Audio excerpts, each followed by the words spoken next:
देखिए, जो भी एक बार प्रोडक्ट आप इस्तेमाल करेंगे तो एक बार अभी लहसुन जैसे ही लगाइए या लगाने के समय डाल दीजिए, लगाने के बाद डाल दीजिए। जैसे ही आप मिर्ची का ट्रांसप्लांट करेंगे या रुपाई करेंगे, उस टाइम पे इस प्रोडक्ट को जो ये वाला रखा है, इसका इस्तेमाल 1 किलो पाउडर का 100 लीटर पानी में घोलकर पौधे बाई पौधे ड्रिंच भी कर सकते हैं। ड्रिंच जो भी अपनी भाषा में आप बोलते हो, 20 ml, 30 ml, 40 ml, जिस हिसाब से समय है, जैसी नमी है या पौधा छोटा बड़ा, उसी हिसाब से आपको उसकी आवश्यकता के अनुसार पानी ड्रिंच करना है। इसका ड्रिंच करने का सबसे बड़ा फायदा क्या होता है, इस प्रोडक्ट को जैसे ही आप ड्रिंच करते हैं पौधे के पास, तो वहां की मिट्टी को ढीला करेगा और तुरंत इसके अंदर जो जड़ बनाने की चीज पड़ी हुई है, जड़ को तुरंत बेहतर बनाएगा, तो पौधा आपका जड़ बढ़िया पकड़ लेगा। डालना इसको कब है, जैसे ही आप उसको रुपाई कर देंगे, मिर्च को लगा देंगे, तो मिर्च लगाने के बाद जब वो थोड़ा जड़ पकड़ ले, एक दो 3 पत्ती छोड़ दे, लगने के बाद इसको फिर ड्रिंच करिए, बढ़िया मजा आपका आ जाएगा। आपकी जो फसल 150 दिन में खत्म हो रही होगी, 160 दिन में खत्म हो रही होगी, 15-20 दिन लास्ट में एक्स्ट्रा ही चलेगी, क्योंकि इतनी ज्यादा जड़ बना देगा, इतनी गहराई तक जड़ चली जाएगी। आप एक चीज समझिए, किसी भी पौधे की फसल में जड़ का महत्व क्यों है? अगर फसल की जड़ हमारी अधिक गहराई तक चली गई है, अधिक चौड़ाई तक चली गई है, तो दूर दूर तक पड़ी हुई खाद या न्यूट्रिएंट अपटेक कर पौधे को देगा। जड़ का मेन रोल तो यही है ना। दूसरा सबसे बड़ा रोल इसका यह है कि अगर पानी भी आपने कभी लेट लगाया है, तो पानी भी आपका अधिक गहराई से खींच लेगा, अगर जड़ हमारी अधिक गहराई तक चली गई। तो इस तरीके से आपका यह फायदा पहुंचाता है, बस समझने की बातें। तो जिस तरीके से आप एनपीके डालते हैं, जिंक डालते हैं, पोटाश डालते हैं, सारी चीजें अवेलेबल है। तीसरी चीज, आप लोग केमिकल का इस्तेमाल करते हैं स्प्रे के दौरान, इमामेक्टिन डालते हैं, थाइमेक्सोन डालते हैं, इमिडाल डालते हैं, लिमडाल डालते हैं, क्लोरोपाइरिफास डालते हैं। कंपनी के ब्रांड अलग अलग होते हैं, मैं किसी कंपनी का नाम नहीं लेना चाहता, लेकिन मैं टेक्निकली आपको बताया हूं कि बहुत सारे कीटनाशक आप लोग स्प्रे करते हैं। स्प्रे करने के दौरान क्या होता है कि जब किसी केमिकल का बार बार इस्तेमाल किसी क्षेत्र पर करते हैं ना, तो उसके काम करने की क्षमता कम हो जाती है। जैसे आप लोग गर्मी में, मेंथे में 5 दिन में, 7 दिन में, 8 दिन में स्प्रे करते हैं, मिर्च में भी इसी तरह 5-5 दिन में स्प्रे करते हैं। उसमें आप लोग एक चीज, थोड़ा ट्रेंड चेंज करिए, नीम ऑयल का इस्तेमाल साथ में करिए, उसी केमिकल के भी साथ में करिए, या जब कीड़ा ना लगा हो तो सिंगल डालिए। उससे तो एक आपका जहर कम जाएगा खेत पे। और नीम जो है, नीम अगर क्वालिटी बेस्ड नीम है, तो नीम की जो सबसे बड़ी गुणवत्ता है या क्वालिटी है, वो ये होती है कि वो किसी भी कीड़े को मारता तो नहीं है, लेकिन जब भी आप उसको स्प्रे करेंगे तो पौधे की पत्तियों में, तने में एक कसैलापन, कड़वापन लाके खड़ा कर देगा। तो जब भी हमारा कीड़ा या सुंडी या जो भी अपनी भाषा में आप लोग बोल रहे हैं, उस रस को चूसेगा, उस पत्ते को खाएगा, तो वहां से भागेगा, उसको जब स्वाद अच्छा नहीं मिलेगा। लेकिन जो इसके अंदर दूसरा सबसे बड़ा गुण है, वो ये है कि ये जो उस कीड़े के अंडे होते हैं, उनको खत्म करने का या उनको रोकने का काम करता है। वो कीटनाशक नहीं कर पाता है। कीटनाशक सीधे कीड़े को मार तो देगा, लेकिन अंडे को खत्म नहीं करेगा। फिर आपका अंडे से कीड़ा बनेगा, फिर आपका 7-8 दिन में, 10 दिन में लगेगा, फिर आप दवा स्प्रे करते हैं। तो अगर आप नीम का इस्तेमाल बढ़िया से करेंगे या हर बार मिला के करेंगे, तो आपका लंबे टाइम तक उसका रिजल्ट भी रहेगा। और आपको जो आपके खेत पे जहर जा रहा है, कहीं ना कहीं कोई ना कोई तो उस फसल को खाएगा ना।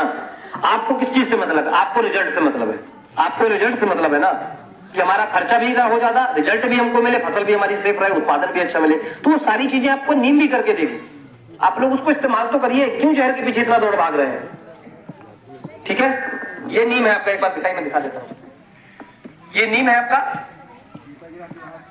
ये नॉर्मल अगर किसी केमिकल के साथ मिला के डाल रहे हैं तो इसकी जो डोज है वो 25 से 30 ml है। सिंगल डालेंगे तो 40 से 50 ml है। सिंगल का आपको तब डालना है जैसे कीड़ा आपको लग रहा है 2%, 3% नहीं लगा है, ठीक है, या थोड़ा बहुत इक्का दुक्का कहीं दिख रहा है, तो आप इसका सिंगल ही इस्तेमाल कर सकते हैं। उससे क्या होगा कि एक बार जो आपका खेत पे जहर जाना है वो भी नहीं जाएगा, कम हो गया आपका, उसी खर्चे पे आपका नीम चला जाएगा, फसल भी आपको सेफ होगी। और इसके बाद जो हल्का फुल्का कीड़ा लगने वाला वो आपका 8-10 दिन के लिए, कोई भी केमिकल आपका 8 ही 10 दिन काम करता है, इससे ज्यादा काम नहीं करता। पहले जैसे मैं कोराजिन वाली कंपनी में काम करता था, कोराजिन हमारा 15 दिन, 18 दिन, 20 दिन काम करता था नहीं करता था। आज की क्या सिचुएशन है उसकी?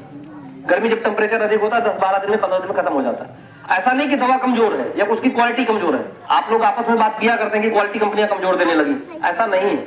जब आप किसी भी दवा को आप बार बार स्प्रे करते हैं ना, तो उसका एक रेजिस्टेंट पावर डेवलप हो जाता है उस एरिया में या उस फसल में, तो उसके काम करने की जो क्षमता है वो कम बढ़ जाती है। तो अगर आप उसके साथ में मिला के इस नीम को डालेंगे तो लंबे टाइम तक आपका काम करेगा। ठीक है, इस चीज को आपको समझना है। चलिए, तो बाकी हमारी तरफ से इतना ही था।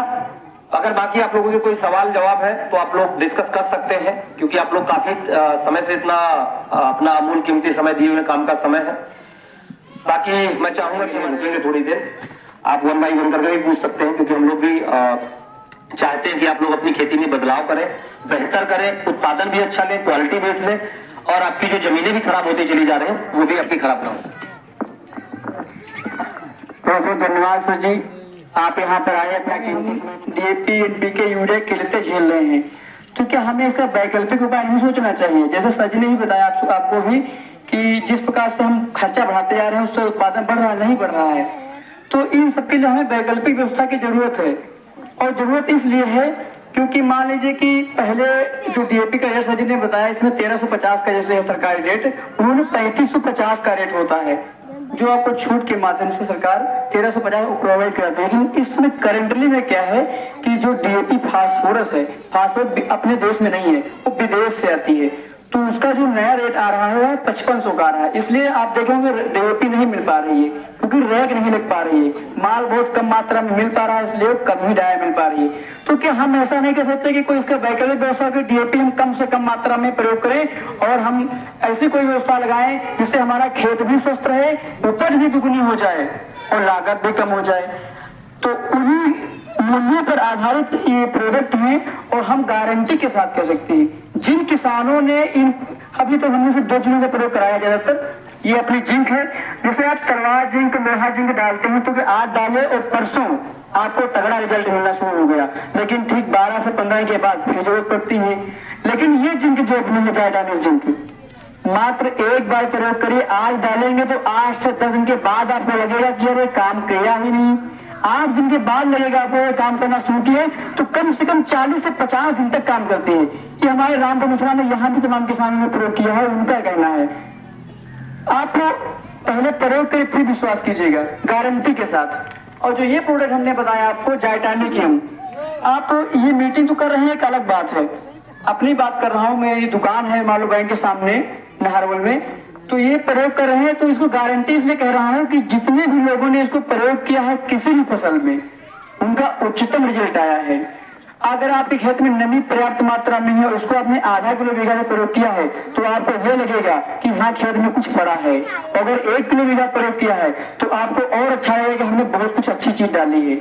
परंपरागत रूप से देखा था सन 1940 के आसपास से हमारे क्षेत्र में यूरिया आई थी भारत देश में, और सोच लीजिए तब से लेकर अब तक कम से कम 80 साल के ऊपर हो गए 200 ग्राम बीघे के रूप में आई थी, और आज हम एक कट्टा यानी पूरी 45 से 50 किलो की बोरी खेत में डाल देते हैं और लगातार उसका हमें डालने का जो क्राइटेरिया बढ़ता जा रहा है। जिस प्रकार DAP जब आई थी शुरुआत में 3 किलो बीघे के हिसाब से आई थी, आज आलू में तो कोई कहना नहीं चाहिए कितना पड़ता है, लेकिन नॉर्मली 10 किलो बीघे लोग डालते हैं अपने क्षेत्र में और लहसुन में तो 20 किलो, और लोग कुछ लोग तो अब नई सीजन में देखा 50 की एक बोरी में लहसुन में डाल दिए, आलू में तो 2 भी डालते हैं। तो सोचिए कितना खर्चा बढ़ गया। तो मैं सोच रहा हूँ कि अरे हम क्या कंपनी सोच रही है, या सोच लीजिए कि एक फायदे की बात है, बेचना तो हमेशा सबको है, लेकिन इसके बारे में हम गारंटी इसलिए कहते हैं कि डाया प्रयोग करते हैं एक बार में तो 10 किलो प्रयोग करिए डाया और 1 किलो प्रयोग करिए इसका, और एग्जाम्पल यानी उदाहरण के तौर पर विश्वास ना हो तो आप आधे खेत में डिवाइड कर दीजिए। जैसे 2 बीघा कोई फसल लगाते हैं तो 1 बीघे में इसको हमारे घर डालिए और 1 बीघा अपने घर डालिए, फिर भी आपको ये डबल ही मिलेगा। इसका कारण ये है कि जितनी हमारी कंद वाली फसलें हैं, जितनी भी जमीन के अंदर बैठती हैं, उनमें यह फायदा देता है कि जब मिट्टी फूलेगी तो आपका तन जो फूलेगा तो अच्छे होकर फूलेगा, और जो इसके अंदर न्यूट्रिशंस हैं सारे तत्व, तो उनसे क्या होगा कि आपकी चमक, वजन और उसके जो कंचा कभी कभी आपने देखा कि आलू कंचे में रह जाते हैं, तो कंचे वाली समस्या खत्म हो जाएगी। ये होता है मेन कारण कि जब मिट्टी हमारी पोला रहेगी तो कंचे की समस्या खत्म हो जाएगी। जैसे लहसुन में किसी खेत में हम देखेंगे फलाने का लहसुन बहुत सुंदर निकला, इतनी की मोटी वाली निकली, हमारे फला निकला ही नहीं, हमने कुछ भी नहीं बाकी का सब कुछ डाल दिया। तो क्या कारण है कि आज खेती निरंतर टाइट होती जा रही है। और उसमें से जी हमने बताया भी कि जो DAP में 46% फास्फोरस और 18% नाइट्रोजन होती, शेष तो पत्थर ही है, वो पत्थर हमारी धरती को निरंतर आने वाले समय से पीछे लेकर के सब कड़ा ही करता जा रहा है। तो उन सबको ढीला करने के लिए यानी मिट्टी को कैसे टाइट थी उसको ढीला करने के लिए हम इस चीज का प्रयोग करते हैं, और गारंटी के साथ पूरा हो जाती है। आप कभी भी विश्वास के जाइए डालिए, नहीं ये करेंगे पूरा तो हम पैसे आपको वापस कर देंगे अगर जो शुरू कर लेंगे, लेकिन एक बार आप कहने पे जरूर डालिए इसलिए कि आपको 4 पैसे की आमदनी होगी तो आपका आगे फायदा होगा। दो चीजें इसके साथ बहुत सारी चीजें हैं जो आप डाल सकते हैं। सजने का गाय के आप हमेशा गोबर वाली बात भी सजी ने बताई कि गोबर कितने सालों से आते हैं। मान लो आपका गोबर ये है, अभी डालने योग्य नहीं है, इसको उठा के जमीन पे लाइए और लगभग 2 फुट मोटा बिछा दीजिए, 100 लीटर पानी में घोलिए और उसमें छिड़क दीजिए और पाइप छेद कर दीजिए, उसमें भर दीजिए और ये शेष पानी छिड़क दीजिए। 2 महीने के बाद एकदम चाय की पत्ती के जैसा हो जाएगा। आप चाहे 2 साल तक सड़ाते रहिए गोबर के साथ, लेकिन चाय की पत्ती जैसा नहीं होगा, क्योंकि सभी लोग प्रयोग करते हैं, तो कोई नई बात है नहीं। लेकिन इसका प्रयोग करने से आपका हो जाएगा एकदम जैसे खाद से आप फेंक सकते हैं गोबर की। ये नहीं कि चिप्पा काटो फिर उसको ढील जाओ, बोरी में भरो और ऐसे फेंक दो यूरिया की तरह, ऐसा हो जाएगा। इतनी इसके अंदर ताकत है। तो हम इन्हीं शब्दों के साथ अपनी बात को विराम देंगे।